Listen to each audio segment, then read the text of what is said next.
Hi, this is Kawan, and today we're going to go over The Art of Game Design, chapters 8 through 11 by Schell. Let's get started. Chapter 8 is The Game Improves Through Alliteration.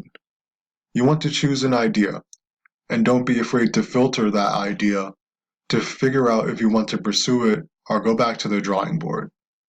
There are 8 filters that can be used to consider this.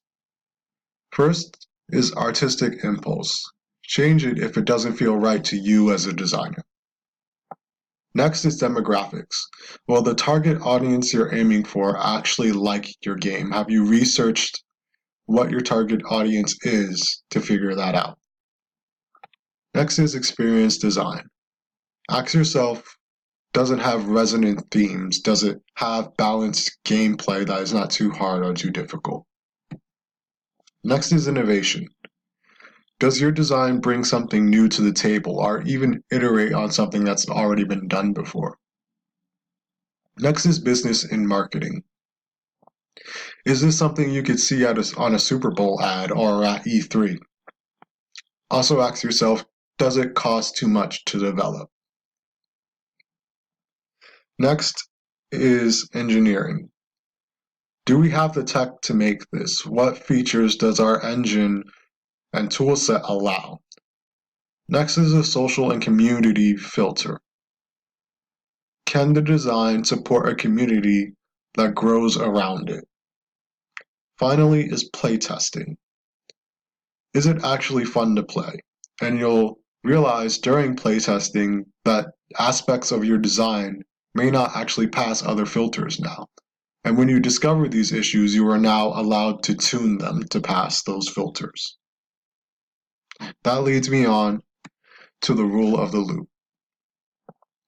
The more you test and iterate on the previous design, the better your game will be. So you have to ask yourself, how can I make every loop count? How can I continuously build off each loop? Next, how can I loop as fast as possible? Time is not an infinite resource in the game industry, and we have to solve problems and move on to the next thing as quickly as possible. Here is the loop. You state the problem and then brainstorm solutions. You choose a solution and list the risks of using said solution. You build prototypes to mitigate risks, and then test those prototypes to see if they're good. Then you state new problems that have arisen during testing and repeat step 2. Here are some prototyping tips. Forget quality. Prototypes are not designed to be pretty or be representative of a final product. They're supposed to answer a question in the shortest possible time frame. Don't get attached to your prototypes. You may end up throwing out most of what your prototype entails. So remember that nothing in a prototype is permanent. It doesn't even have to be digital. You can use simple playing cards, blocks, paper, pencil. You don't really need much for a prototype, and it's way faster than putting your design into an engine or drawing up art. Chapter 9 is the game is made for a player. Know your audience and know them better than they know themselves. It's paramount that you listen to them because they are ultimately going to be the people that are buying and playing your game. So you have to find out what they like and dislike. Find out, observe their behavior within reason. It's important to know what kind of age range you're going for, and here are some examples. Preschoolers are just starting to show their first interest in games and play with their parents a lot, as their parents know how to make the game easier and more enjoyable for them.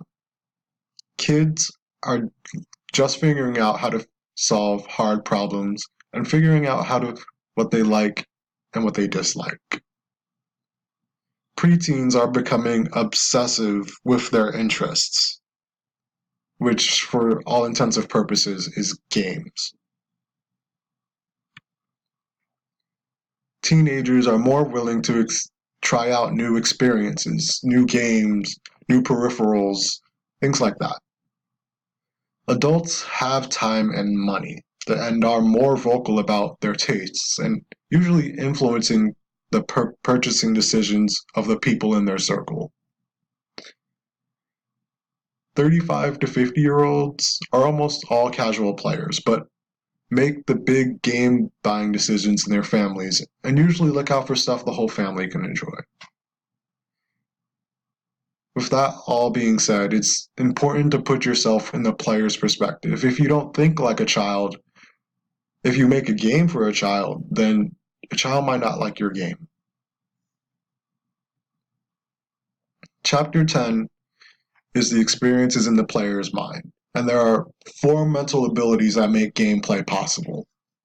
Modeling is the ability of our minds to simplify reality, putting the problem right in front of us, and taking all of the less important things out. Then with focus, we're able to focus on that singular goal or problem, entering the flow state. When an activity has clear goals and we have no distractions, and we get direct feedback from the activity, and if that activity is continuously challenging, our focus will not be broken. With empathy, we are able to put ourselves into perspective of others.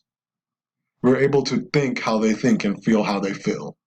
This is important as a designer because allows us to figure out what our target audience even is. With imagination, we are able to look at complex problems and fill in the blanks, maybe imagining a solution to it. Chapter 11 is the player's mind is driven by the player's motivation. In order for a player to become motivated to play, their needs must be met. They need food, water, a healthy lifestyle, employment, a house. They need friendship and family and connection. They need confidence and the respect of others. And they need creativity and acceptance.